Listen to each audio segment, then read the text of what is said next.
We're starting our next session, so if we can get settled. We're running a little bit behind, but probably we'll adjust it during the lunch break. And I've been covered since 97, and they appointed me to my position. And since 97, I have not interviewed for one. If you could please have a seat, we're going to get started and make sure we get you out on lunch sooner rather than later.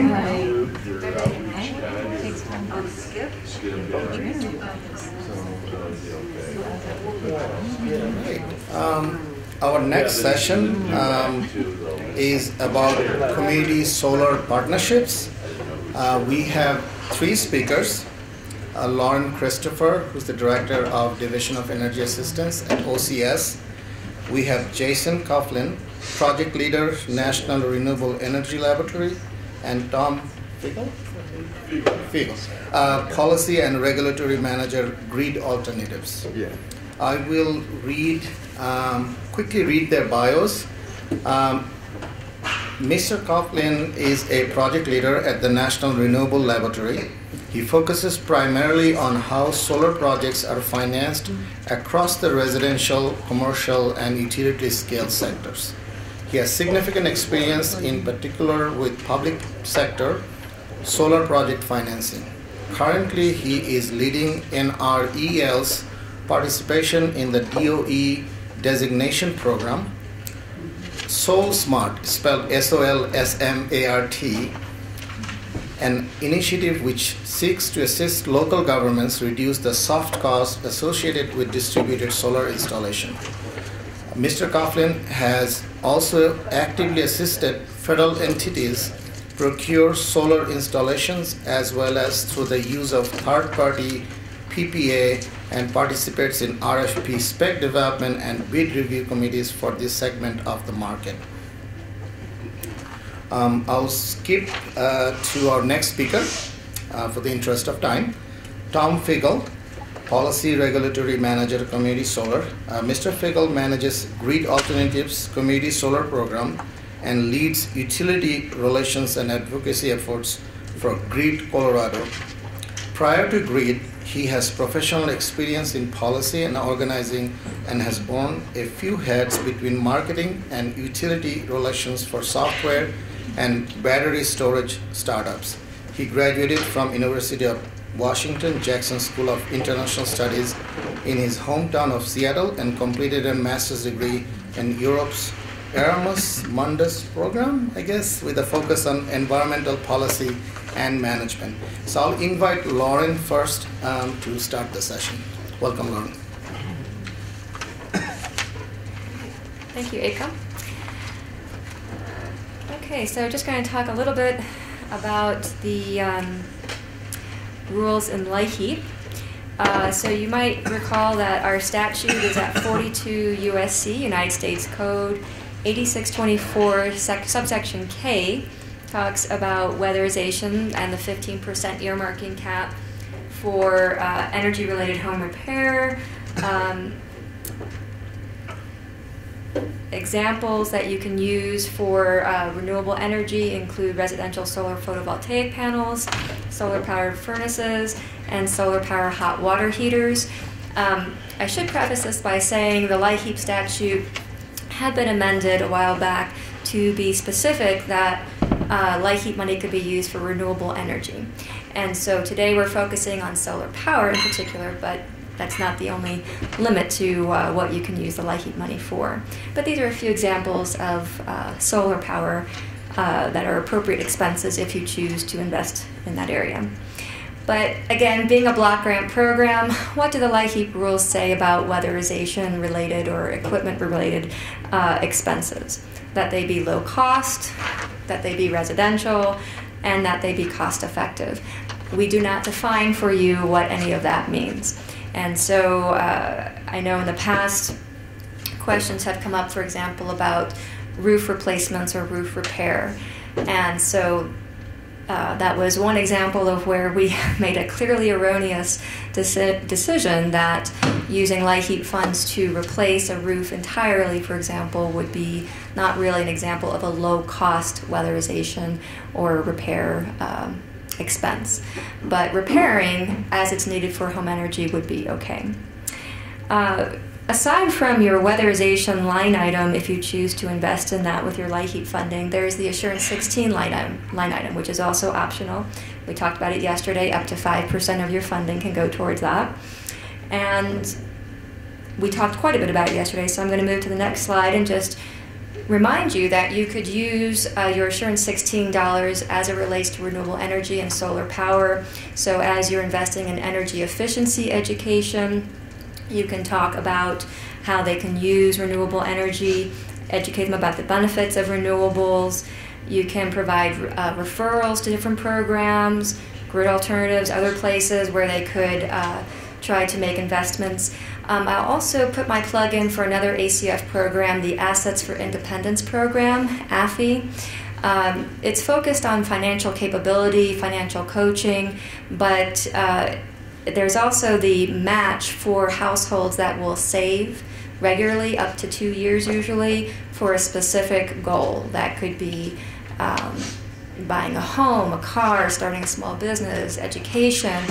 I would assume another allowable savings goal would be something related to their home energy. So if they want to save towards purchasing some sort of solar power equipment or something else in that area, that might also be a way to kind of leverage resources for that household. Just a reminder that as we talked about yesterday with Assurance 16, we would generally not want you to use those funds for the equipment itself. It would be more for the education type services. So the equipment would be out of your weatherization line item. So with that, I'm going to turn it over to Jason from NREL. Thanks. Good morning, everybody.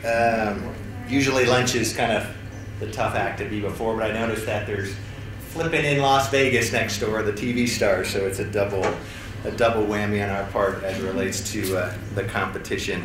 I'm excited to be here today. I actually live right up the road in Denver and work out in Golden with the National Renewable Energy Laboratory.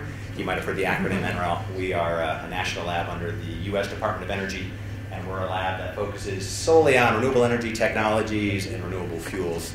So if any of you drive towards Golden, let's say, on your stay here, you'll see our lab off to the right. Keep going to Boulder, you'll see our wind farm where we test private sector wind turbines. You know, the winds will come off of those hills at 120 miles an hour, and so companies like to see what they can stand up to. And so you'll see a nice collection of wind turbines there in that kind of wind channel between Golden and Boulder. Real quick before I jump into my presentation, which is basically going to be kind of introduce or maybe reintroduce you all to solar, where it's at, a little bit of not your father's Cadillac as far as what the costs are today versus what they used to be. But I want to make sure that I don't talk over folks who may have some existing experience using some of their light heat funds, either for capital equipment or the assurance funds for, I guess, both weatherization, but more to the point, any sort of involvement with solar projects to date. I'd be curious. That might help us in our conversations. And if not, we can kind of start at kind of the beginning, and that'll help me kind of fine-tune the presentation. So one of the issues with solar, if you think about residential solar, I think we're going to kind of stick to this smaller rooftop solar market. And if you all drive around here and where you all live, you might see it as well. But you know, more common than it used to be. I think it was March, the country installed its 1 million solar system, and so things are really happening. As you'll see in a slide in a few minutes, prices are falling precipitously, and that kind of creates this virtuous circle of more people can do it, more companies come into the market, competition's driving prices down. Chinese manufacturers are making a lot of modules, prices are going down, and so it's this kind of virtuous circle that feeds on itself, and things are going well. But if you think about the classic rooftop solar customer, it's a homeowner, access to credit, good credit score, a new roof, and so maybe a lot of the conditions that some of the other more disadvantaged populations don't have, and so we're trying to think about ways to maybe tie in solar with some of these roof repairs and energy efficiency. And then Tom's going to focus on this whole idea of, let's get off the roofs and do these solar gardens and everybody can buy a little share of a big off-site solar facility. And so that's kind of where we're really seeing a lot of exciting activity. Looking to go down into lower income stratas, and folks can buy more bite-sized pieces of solar as opposed to either having nothing or spending a lot for a kind of a classic rooftop solar structure. And can you hear me okay? Am I doing a double here by any chance? Let me turn. I don't know if I guess. So real quick, before we get into why solar, I'm going to click through a couple of slides. There's climate change reasons, whether you're kind of on board with mitigation of climate change impacts or adaptation to climate change, but solar is certainly one of the tools in the toolkit to help kind of migrate us to more clean energy sources. It also kind of feeds into kind of environmental issues. As you see in this country, as we're backing down some of the coal power plants and replacing that with natural gas, solar, and wind, we're seeing the impacts of cleaner air. Very job intensive, so even though I said a lot of our equipment is coming from overseas, to get on a roof, a team of 5 guys installing these solar panels, a very job intensive and workforce intensive part of the industry. And so what you're going to see in this slide is that the solar industry is really one of the kind of go-go industries as far as job growth year over year. So you can see that the solar industry is growing at kind of 20% or greater year over year. Again, as we hit that 1 millionth installation a couple months ago, you think about it, takes a team of folks 3 or 4 days to get on your roof and put all this together, plus the back office folks kind of doing all the financing and the administration. So actually, the solar workforce is one of the most dynamic workforces in the country. And you can see at the end of last year, they calculate somewhere in the order of 200 to 210,000 solar jobs, most of which have been created in the last 5 or 6 years. And as we get into the discussion of some of the projects that have tapped into either LIHEAP funds or other funds, you'll often see that there's also a workforce training component as well. Because these are jobs, they like to say, while we might outsource the production of panels to Asia, you can't outsource, the team getting on your roof and installing this stuff. So we do have a nice kind of stay-at-home job story when it comes to solar. And then, of course, before, I think we would all recognize before solar was kind of expensive and somewhat of a, folks that had a lot of money were doing it for reasons other than the economic payback. What we found now is that given how the cost of solar has come down dramatically, now folks are actually going solar to save money as opposed to demonstrate environmental leadership, or in some communities there's sort of a bling factor or kind of keeping up with your neighbors. Now in a lot of places in this country it makes sense, especially when you hear about folks paying 15, 18, 20 cents a kilowatt hour. You hear Hawaiian prices of 45 cents a kilowatt hour. Prices like that, all of a sudden solar makes a lot of sense and folks are saving a lot of money. So now solar makes sense, whereas before you did it for other reasons. You all are more familiar than I am with this idea that lower income families spend more of their income on utility bills. I think that's a pretty common and well-studied issue, the energy burden that folks face depending on what their income level is. Ironically though, the current solar market is set up based on tax incentives and credit scores and a lot of things that are acting as barriers to folks with maybe lower incomes and lower credit scores. And so, again, once you have a system built off of tax credits, that means you have to be making enough money to use those tax credits. And so all of a sudden there's a mismatch with the incentives out there for folks to go solar with maybe the conditions that folks were trying to bring into the solar market. And so we recognize that, and as a result, you'll see for the most part, a lot of the solar programs that are looking to move down market, if you will, have a heavy grant component to them, but it just recognizes that while solar is getting cheaper by the year, it's not cheap. It's still $10,000, $8,000, $15,000 to put a system on your rooftop. And so it's real money, and it's something that most people have to finance. And so why would you go solar? Some of these are obvious. You can save anywhere from 10 to 100% of your utility bill. I've got solar on my garage. I save probably half of my utility bill. I probably have $40 a month utility bills here in Colorado, which is pretty good given our climate. Sun shines year round, so even though sometimes It's not going to be sunny regardless of where you live. Everybody likes to talk about Germany. Germany has a ton of solar. Their climate is terrible compared to the general climate in the U.S. And so you're always going to have access to solar, which means you're always going to be able to create that financial benefit as your system is producing electricity and lowering your utility bill. And then depending how you pay for it, if you pay for it up front, solar systems, they're warranted for 20 years, but we've got systems at the lab that are going on their 30th, 35th birthday. They'll keep producing, they just produce a little bit less each year as they get exposed to the environment, as some of the components begin to break down a little bit. But I fully expect my system to be, I'll get a picture of it on my tombstone, so my kids are going to continue to benefit from it. Or, if folks don't want to make that upfront payment, there's all these pay-as-you-go, pay-as-you-save sorts of programs. And so you pay each month and you get the benefit from your solar system, and hopefully that benefit offsets your payment. Sir? Is your local utility provider, are you paying any surcharge on that bill you're talking about? Yeah, so XL is my utility, and probably most of us that are in this kind of area.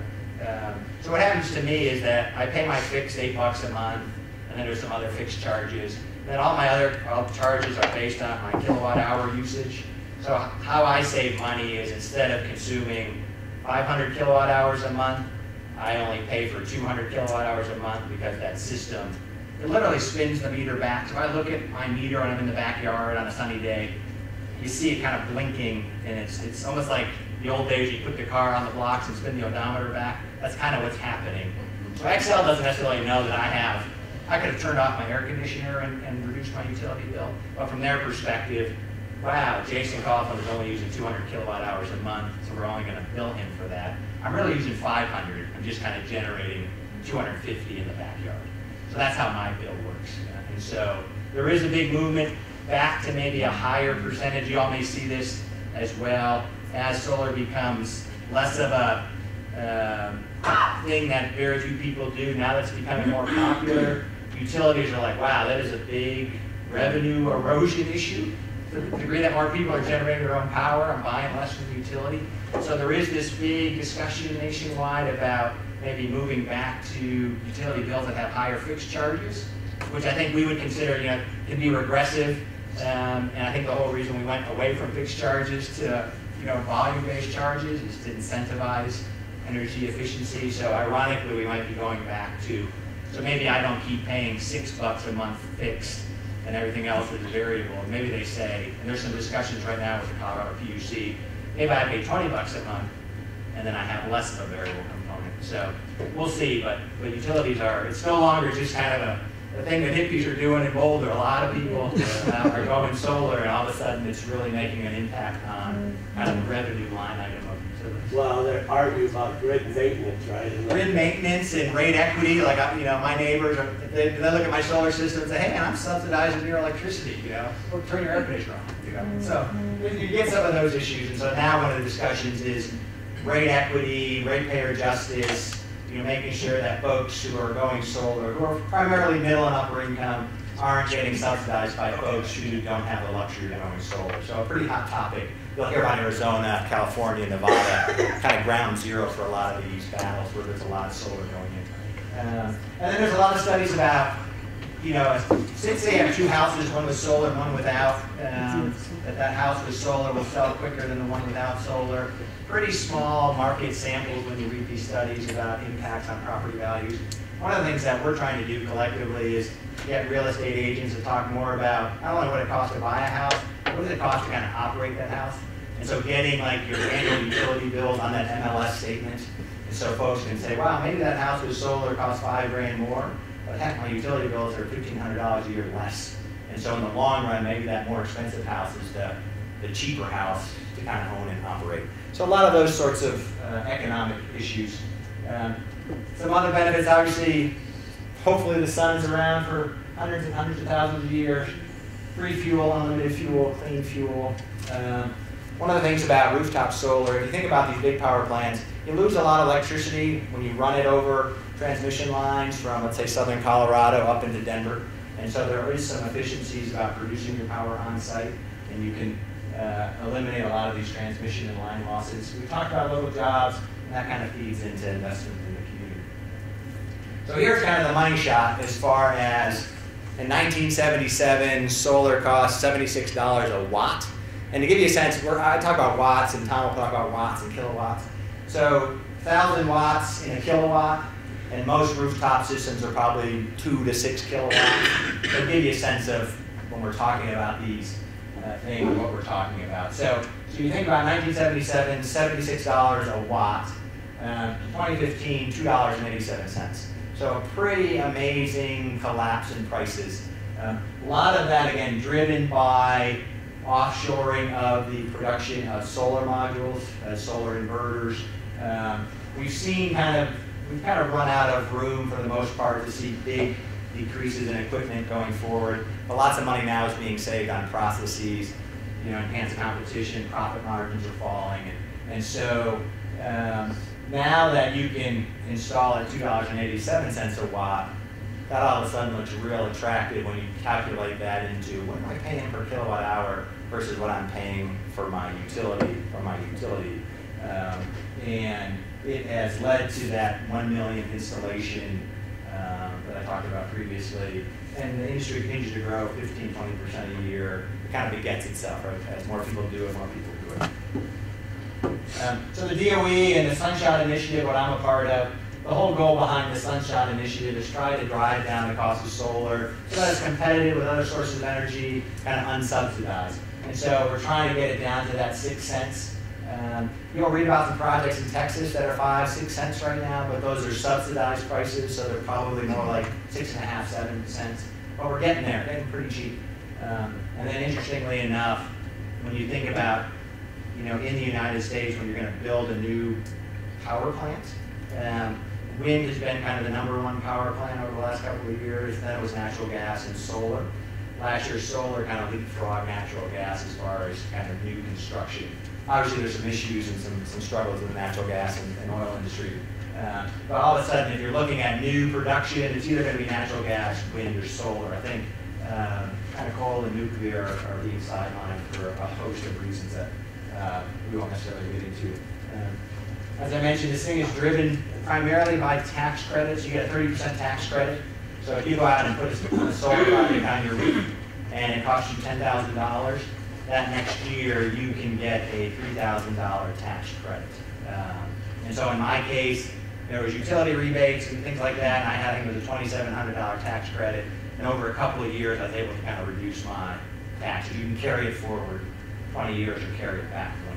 So anyway, so that's kind of the issue, right? If it's a tax credit-based system, and a lot of folks don't have much of a tax burden, do we have a square peg round hole situation where the incentives aren't kind of set up to meet the needs of folks beyond kind of the traditional solar adoption? And there's, as you can see, there's other incentives at the state level as well. So what's happening out there that, what's made solar go from kind of, a few people in Boulder and some people in Los Angeles and kind of show me systems to more of a mainstream undertaking? If you think about solar, it's expensive upfront, but then it gives you benefits for 25–30 years. And it's kind of like a math problem, right? Like, man, how do I pay for this and then get the benefits over time? And so you can borrow money if you have access to credit. Or you can enter into these, I don't know if anybody's heard of Solar City or Sunrun, some of these big. Solar City is owned by Elon Musk. He seems to be in the news a lot with his SpaceX and the Tesla. So he's also got kind of the leading solar company in the nation. And they have built an entire business around, Jason, let me take care of it. I'm going to own the system on your roof, and I'm going to lease it to you for $50 a month. And you are going to save $60 a month on your utility bill, and everybody's happy. They take the tax credit, and they do all the operations and maintenance. And then I just get the lower power. Or they might say, Jason, I'm going to own that system on your roof, and you're going to pay me 10 cents for every kilowatt hour that system generates. And if I'm paying 12 cents to my utility, I'm like, okay, that's a good deal for me. Those guys take the tax credits. They've got Google and Bank of America and MetLife. They've got all the big boys behind them doing the investing, because those guys can really use the tax credits, whereas I might not be in a position to use it. So you're going to hear a lot about this third-party financing. You'll hear it called PPAs or solar leasing. The other thing that we're beginning to see is you partner with the utility, and the utility partners with a financing company, and you make improvements in the home with either energy efficiency or solar, and then you repay it back on your utility bill. What's nice about that is you see the utility bill savings and the loan payment together. And I think folks can maybe make the connection a bit better. You know, when you're paying the bill without seeing the savings, you're kind of like, womp womp. But if you see the savings and the payment on the same bill, I think intuitively it makes more sense. And it's interesting, Roanoke, and you'll have these presentations, so you can dive into these a bit deeper. But Roanoke has a program where you save roughly 25% of your utility costs during the 7 years worth of the financing, but you only get to keep 5% of that savings, and the 20% goes to pay off the loan. But starting in year 8, the loan's gone, so you get the full benefit. So there's some ways to kind of solve this problem of expensive up front, but savings over time through some of these financing vehicles. Another one is, rather than tied to your utility bill, it's tied to your property taxes. There's something called PACE out there, Property Assessed Clean Energy. Similar sort of thing. It's not based on credit scores, but it's based on home values. And so you pay it back yearly on your property taxes.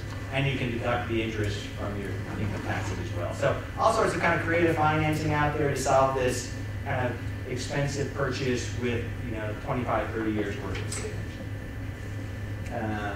This moves us in, and I'm going to let Tom talk more about the concept of community solar. But if you think about, your market out there, we've done a lot of studies about only about half the houses in this country can be a candidate to have a solar system on their roof. And why is that? People are renting, and so you're not going to spend money to put a solar system on someone else's house, or the landlord's not going to let you do that. You live in a condo, or you might have great tree coverage. And so sometimes we have the tree versus solar debate. And every once in a while you hear about people that kind of chainsaw a bunch of trees, put the solar system on, and everybody goes nuts. So that's not the way to do it. And so you might just want to keep the trees and not go to solar. Old roofs and slate roofs and some more fancy kind of tile roofs, maybe it's pretty tricky and expensive to put solar on there. So what we're finding is that, rather than say 50% of the homes in this country are never going to go solar, let's kind of talk about community solar, which is this idea of, I'll put all this stuff on, which is this idea of, instead of all of us doing 1 kilowatt on our roofs, why don't we do 500 kilowatts and we all buy slices or shares in this solar garden. As it says here, it broadens access to people who can't go or can't afford a rooftop system. You can go solar in little bite-sized pieces. So if you're going to go and put solar on your roof, you're probably going to do at least 1 kilowatt from an economic perspective. Tom, I don't know if you'd ever do anything less than that, given fixed cost, but but on the solar garden, let's say there's four of the modules you see on people's roofs in 1 kilowatt. You can just buy the modules. It's maybe $400, 500 modules.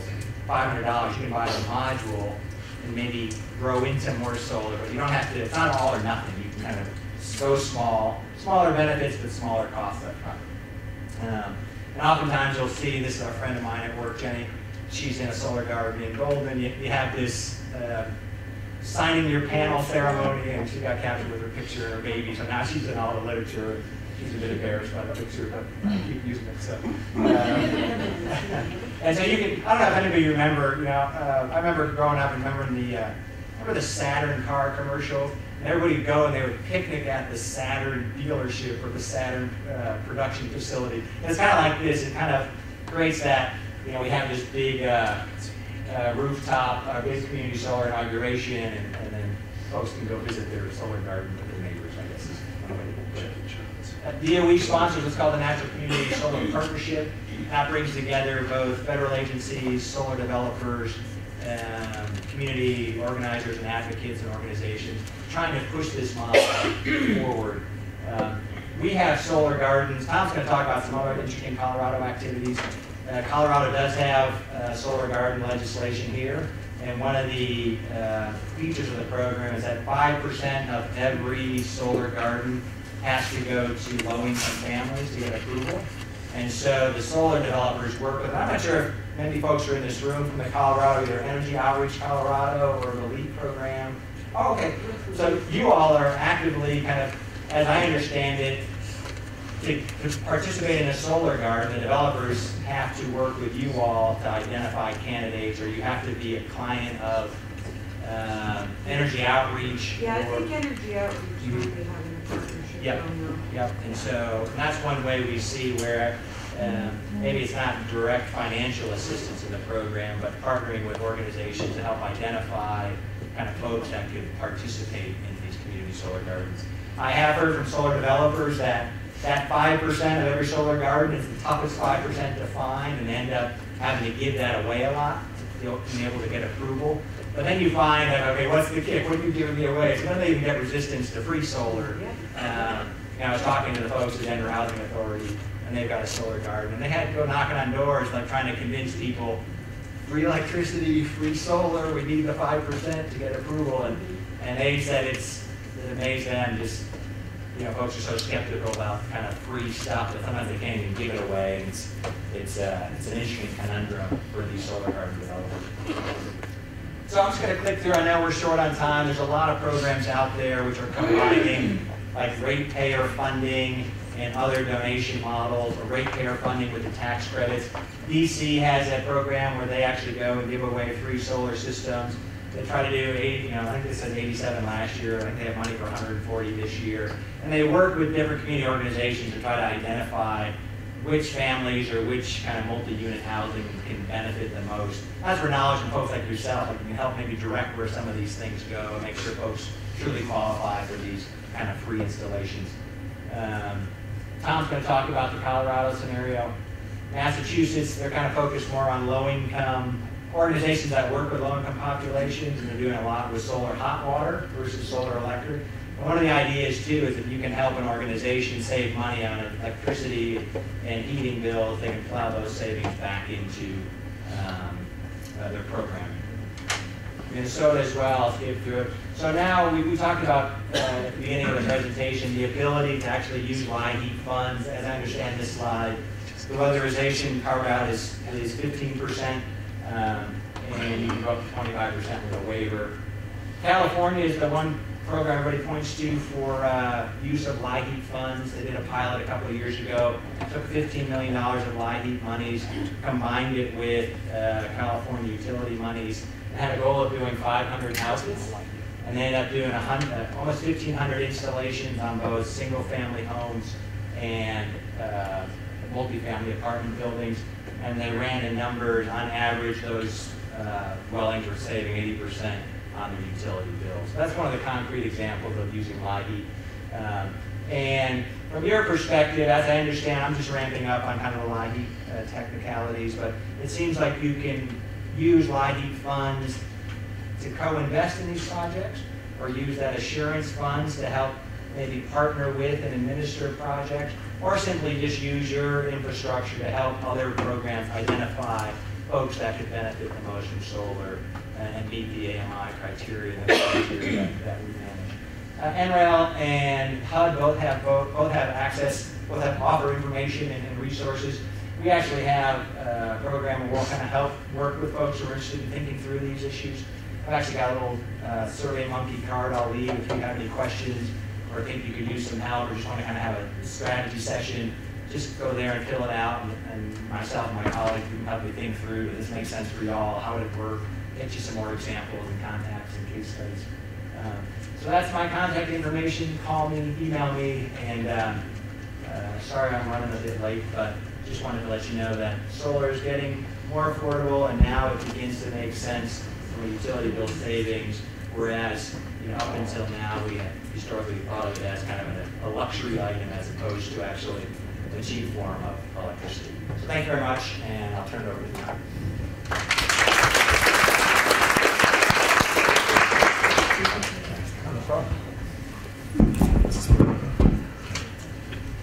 Can everybody hear me okay?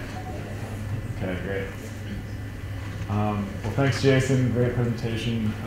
Again, my name is Tom Fiegel, Policy and Regulatory Manager for Grid Alternatives, focusing on community solar, based just up the road here in Denver. Jason gave kind of a good intro to, Jason and Lauren gave a good intro to some of the light heat considerations, policy from a policy standpoint. So I'm going to focus more on my organization, Grid Alternatives, a little bit more detail on what community solar is, and then talk about elements of low-income solar, what makes a low-income solar program possible. And then dive into a demonstration project that we're working on with the Colorado Energy Office here, focusing on low-income community solar. So Grid Alternatives, we work to make, we're a national nonprofit organization. We work to make solar technology and job training accessible to underserved communities. We want to see a transition to clean, renewable energy that includes everyone. Again, we're the country's largest nonprofit solar installer. We train and lead teams of job trainees and other volunteers to install solar for low-income families and most needed savings. You can think of us a bit like a Habitat for Humanity for solar is a good analogy. And again, we're focusing on low-income families for our installations, installing solar on people's homes, on multifamily affordable housing, partner with public housing authorities, for example, and then also now community solar. And again, we're integrating job training opportunities and energy efficiency into our programs as well. Jason has really mentioned some of the growth in the solar industry. We are really working to facilitate partnerships to create training opportunities and then give folks opportunities for job placements in the solar industry. We've got a focus, an initiative called the RISE Initiative in partnership with SunEdison, focusing on increasing diversity and inclusion in the solar workforce. Just to give you a brief snapshot of some of our impact, we've done about 6,600 installations, totaling 22 megawatts, saving families that need it most about 180 million in bill savings, and giving 26,000 individuals training opportunity in solar. We were recognized last year as a champion of change for solar deployment by the White House. I just wanted to speak briefly on some of our partnerships and initiatives more nationally. We are a partner with HUD on their Renew 300 initiative, which is an initiative to install 300 megawatts of solar on affordable housing across the country. And we are a free technical assistance provider, so we'll help housing authorities figure out what is solar, if solar makes sense, some of the financing opportunities, and then also install directly engaging tenants if we have that opportunity. We're a partner on the National Community Solar Partnership, an initiative the White House announced last year to try to make solar accessible to all Americans. We've partnered with tribes all over the country. One of my colleagues from our tribal program is here as well. And we've also recently launched kind of a living resource on how to design and implement low-income solar programs. It's called lowincomesolar.org. We work with Vote Solar and an organization called the Center for Solar Inclusion. And it's just a living database of everything that you'd want to know about what's happening in solar, policies, what's happening in your state, examples, etc. So again, Jason kind of talked about why solar. I'm going to talk about why low-income solar. Number one, for equitable access, I think Jason gave a great example of kind of the challenges of solar being predominantly encouraged through tax credits that low-income folks obviously a lot of times don't have access to. And even going further, if your state or utility is starting a ratepayer-funded solar program, oftentimes low-income ratepayers are paying into those as well without an opportunity to directly access programs. Also, economic benefit, opportunity for bill savings for folks that have the highest energy burden. Environmental justice, low-income communities are most likely to live in neighborhoods with pollution or experience high rates of asthma. Jobs, again, the solar industry is growing over 20% a year right now. So it's a great opportunity to have kind of the co-benefits of connecting folks to new opportunities, new job opportunities. And then just moving solar past just kind of that early adopter, solar's for the rich stage, that everybody can get involved, everybody can move and take advantage of solar. I think Jason and Lauren touched on this really well, so I won't spend too much time here, but solar is becoming an opportunity for low-income families to reap a long-term economic benefit. And LIHEAP funds can also have a positive multiplier effect, creating workforce development opportunities, local economic development opportunities, increasing neighborhood resilience.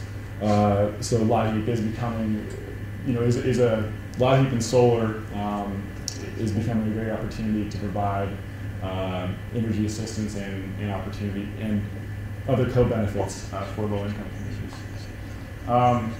So now I'm going to transition more into this idea of community solar. And again, Jason gave the intro that only about half the country can access a rooftop solar system.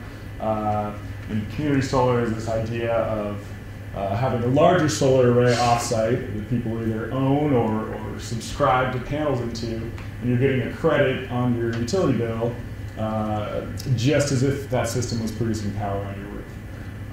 So it's a great kind of new model to open up solar access to more people.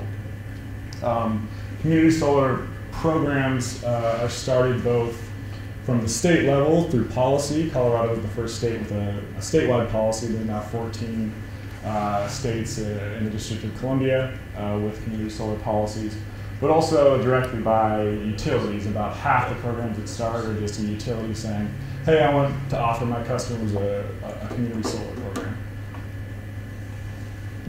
And again, tremendous potential. This is an NREL report from last year.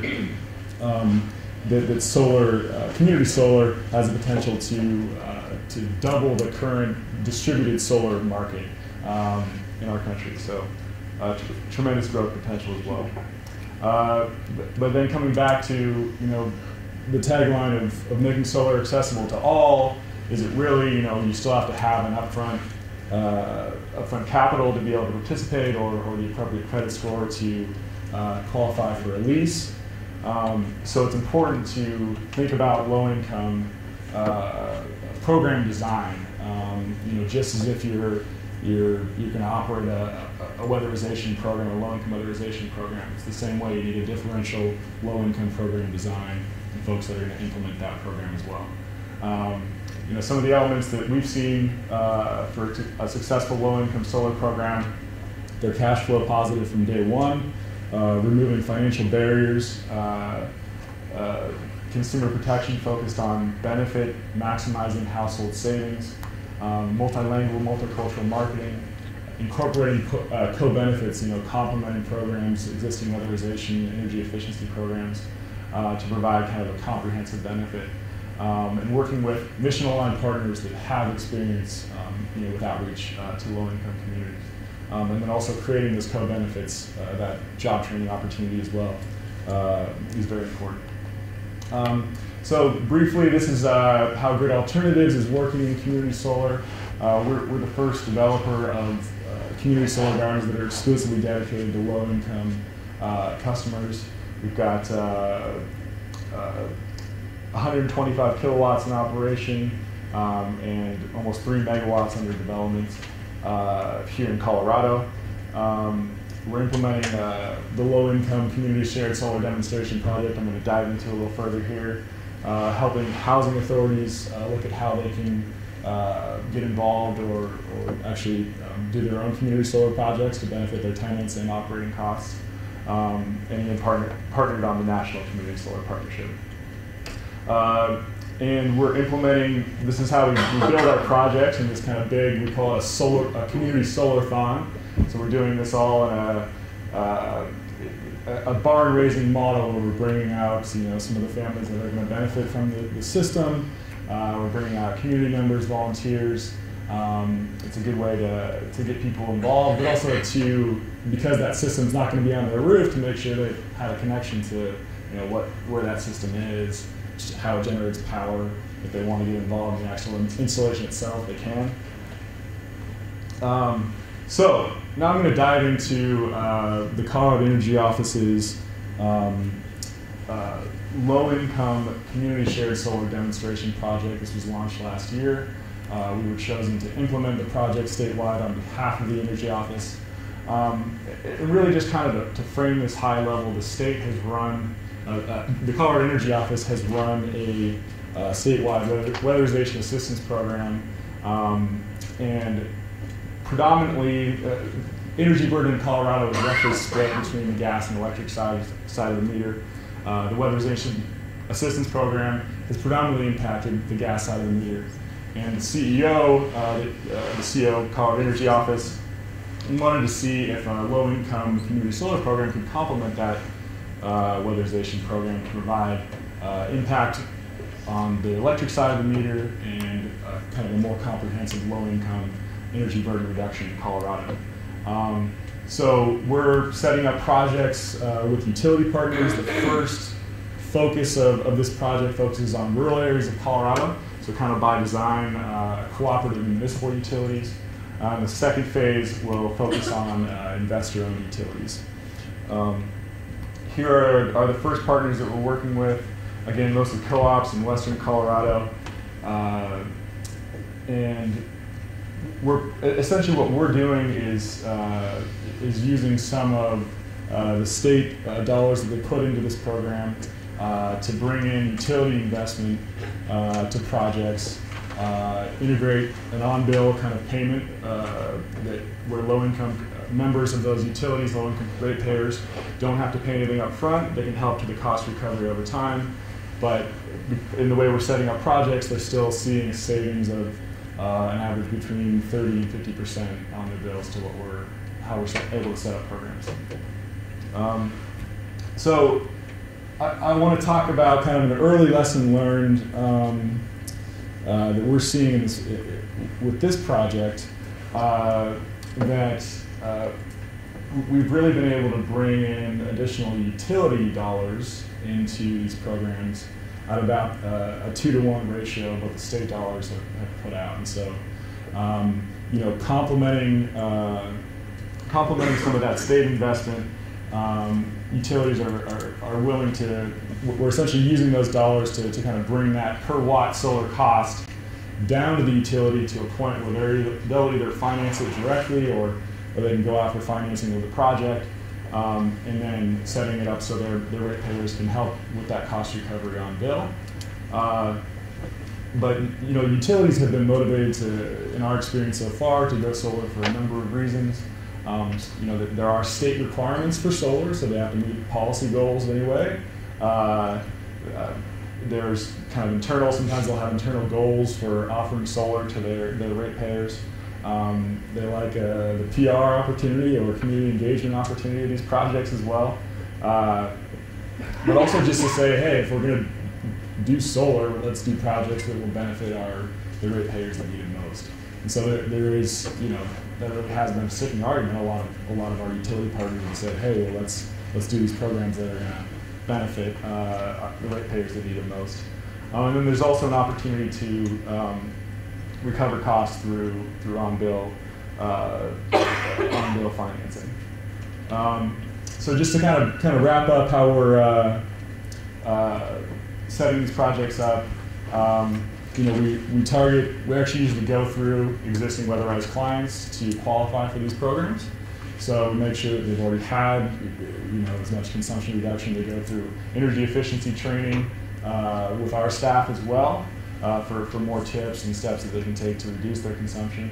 And then making sure that there's low barriers to entry to these programs, no upfront cost, opportunity to on-bill pay, and then partnering with organizations experienced working with underserved communities. So we actually are managing most of these programs for our utility partners, including co-benefits such as workforce training opportunity.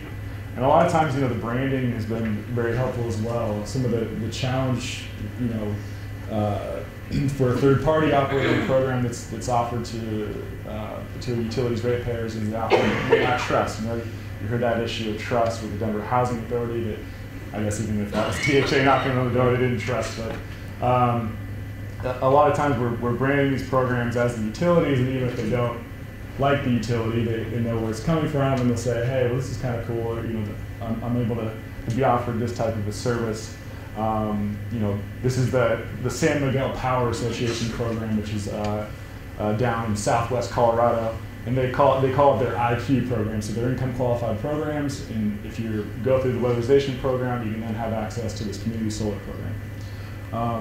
And some of the first projects are showing some pretty good impact for participants.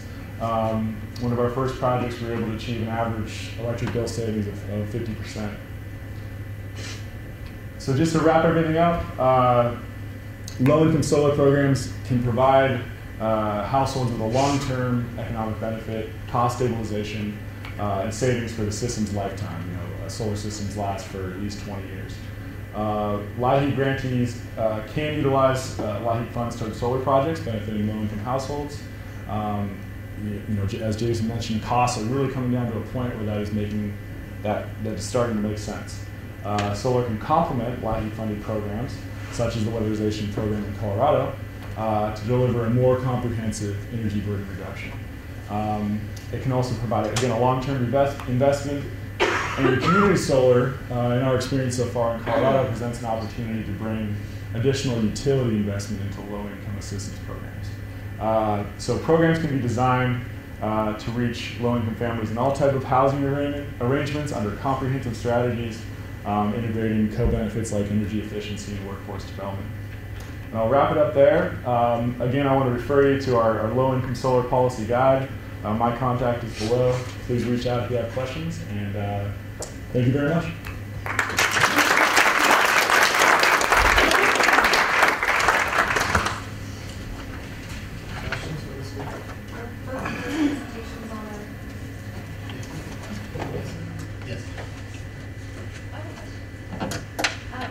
Tom, did you say that your group provides training and technical assistance? You mentioned something about that. We provide training for both volunteers and job trainees, folks that are interested in solar job training. We do classes in our offices, but we also do kind of this idea of a classroom on the roof. So each of our installations has at least 5 trainees with us, where we're showing people how to do installations. But we also provide technical assistance for housing authorities that are interested in going solar. So we have a grant from the National Foundation that covers our staff time to support housing authorities to say, does solar make sense for me? Here are my options. Sometimes we'll build it directly, or sometimes it might make sense for that housing authority to go with a solar city or something like that. So that's the technical assistance we're predominantly providing.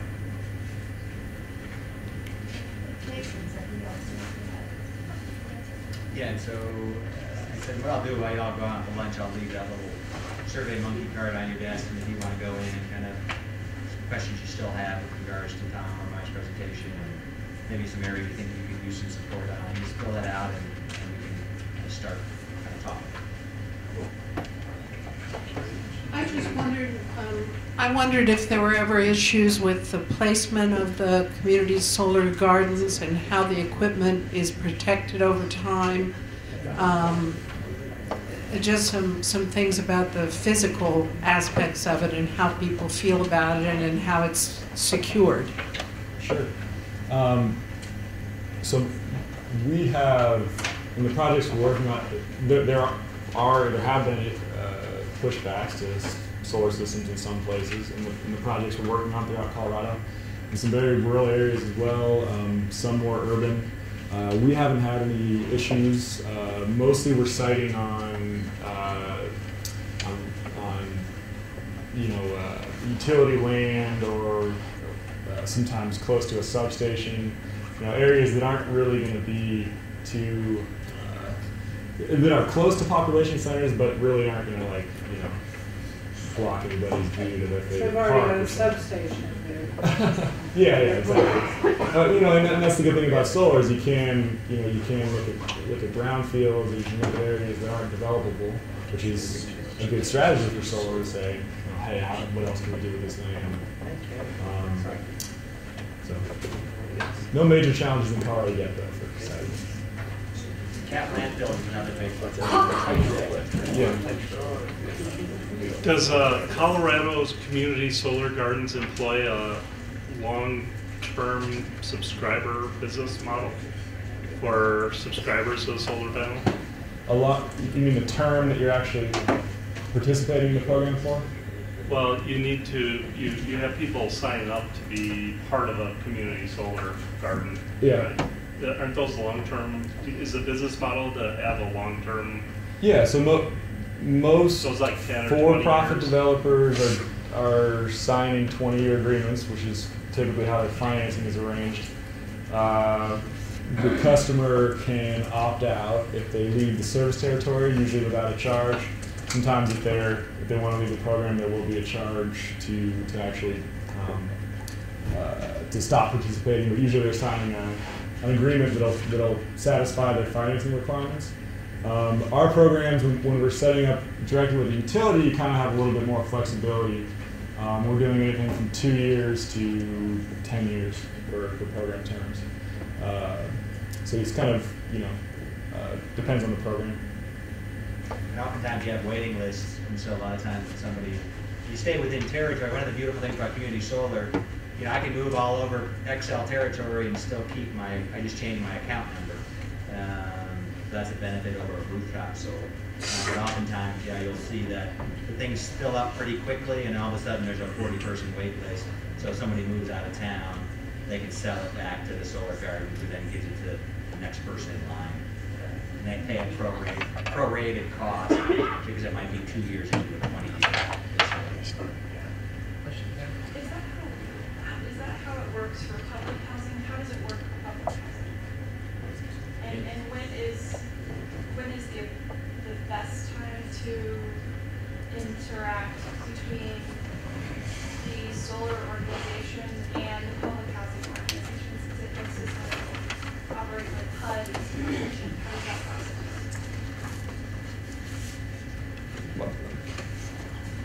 I can take a snag. So one of the things that the experiences that I've had with solar on affordable housing, usually it's owned by the owners of the affordable housing, and so it reduces kind of the rent burden, and so tenants can kind of come and go because solar is attached to the property.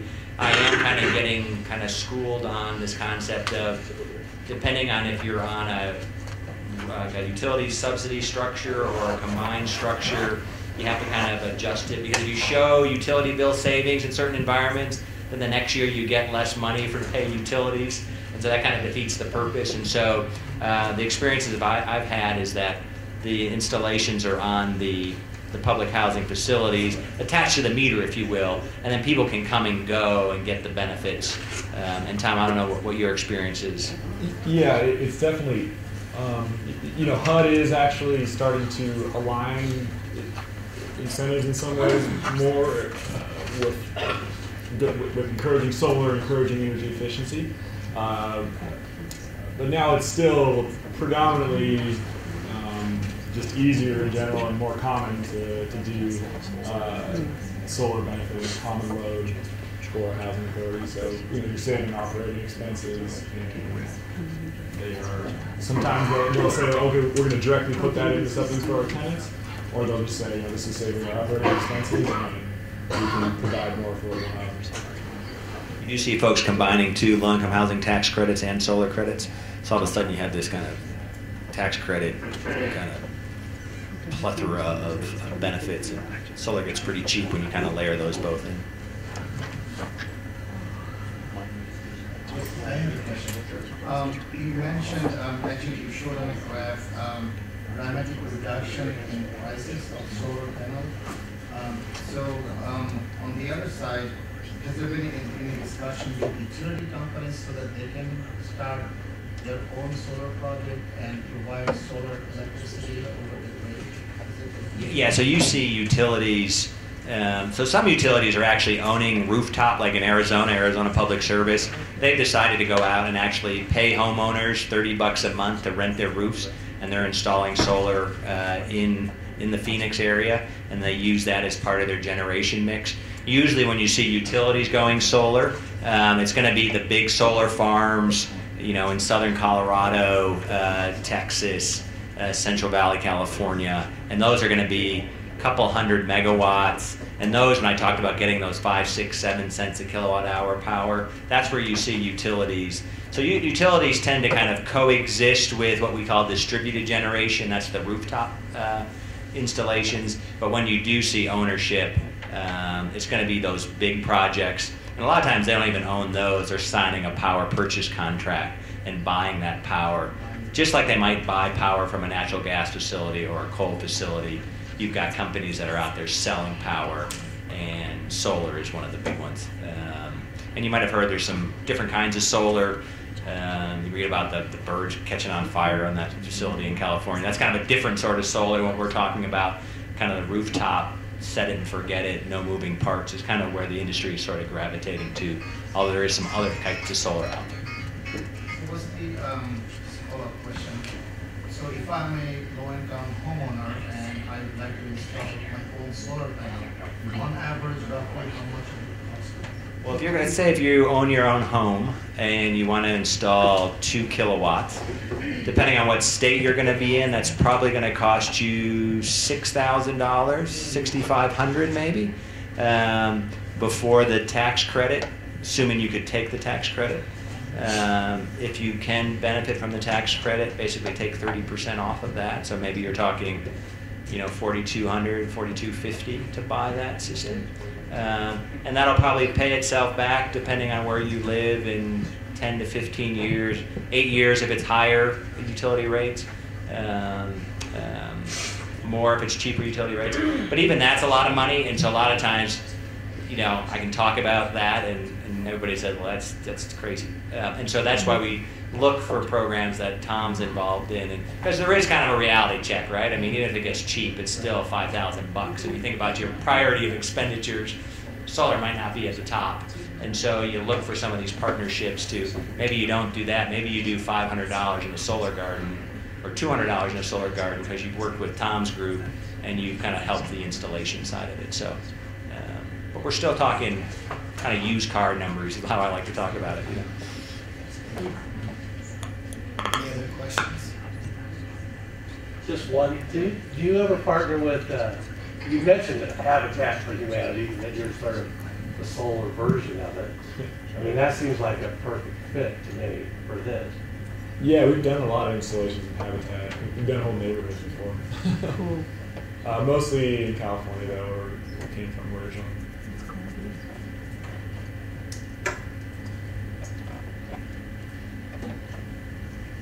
How many of you, just a quick poll before we break for lunch, how many of you would go home and actively think about solar technology as part of your life or DOE, whether it's We already are.